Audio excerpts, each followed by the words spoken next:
Hello everyone, you're welcome to Kenny's Copywriting YouTube channel, your number one favorite YouTube channel. The last time we talked about the 5 ways of writing compelling headlines in our copy. Today we're going to be talking about something very interesting. As I said, we're going to be talking about how to write our copy, which is the copywriting language style, exactly how copy is written, because we have already established the fact that copywriting is different from other forms of writing. One thing you should note is that copywriting is not about showing your compendium of words or how much fancy English you use. Most mistake copywriters make is making use of puns or clever statements in their copy, which is not exactly what the reader is looking out for. What a reader is looking out for in every copy is how that your product or service can benefit them in the maximum way possible. So what you have to do is to include that in your copy. So after writing a very catchy headline, your reader is expecting to see something fantastic and enthusiastic in your copy. If you write a copy that is not compelling, then you just disappointed the interest of your reader. You must keep your reader's interest from the headline down to the end of your copy. So how do we make this possible? You can make this possible by writing your copy in a conversational tone, the way you talk to your friends or your relative. Try as much as possible to be conversational. Keep it simple but not simplistic. That's the rule. Don't bombard your readers with facts, statistics, or figures. Your reader is not looking out for statistics or figures or grammars or jargons involved in your copy.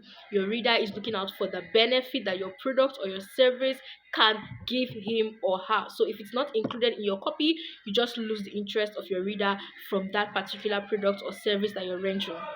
So it's important that copywriting should involve simple words as much as possible. It shouldn't be full of jargons or compendium of words. It should be very, very understandable. It should be in simple and plain English. You should communicate to the least literate in that part in your target audience, and it's very important that you do that as a copywriter. So in conclusion, your copy must have four things. First, it has to get attention. You must first of all get the interest or the attention of your reader, which starts from the headline. You must make your reader very enthusiastic in reading that particular copy. And how do you do that? You show how you benefit your reader, or you show how you benefit um his or her life or anything. For instance, if you're talking about investment, you have to show why you're very interested in your reader's investment, or you're very interested in your reader's retirement scheme and all of those stuff. That is why it has to get attention. Secondly, it has to show a need. You have to make your reader see the need for that particular product or that particular service to him or her. It's very important that you show that need, because it is the need that is going to make the reader to move into action to want to get that product or buy that service. Thirdly, you must solve a problem. So after showing that the reader has this need, you need to show how your product or your service solves the problem for your reader.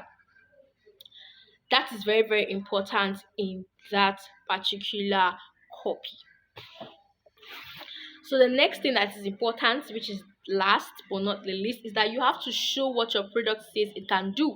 If you're advertising or you're promoting a product, it has to be exactly the way it is written in your copy. Please do not lie in your copy just to gain a reader's fantasy or to gain a reader's attention. It is very, very wrong for you to lie. Make sure your products can do exactly what that product can do. If you are advertising or promoting a skincare product, make sure you don't over emphasize or try to hype the product when it's not able to do what it says it can do. That way you make the reader to be more interested in buying that particular product. Lastly, don't forget to include in your copy your address, your email, and how your reader can get that particular product. Even though your reader or your audience do not have interest in buying at that particular point in time, still keep your details so that your reader could get it any other time that he or she needs. It's very important to include that in your copy. So don't forget the four important things that you should include in your copy. First, you have to get attention. Second, you have to show a need. Third, you have to solve a problem. And fourth, you have to prove what your product says it can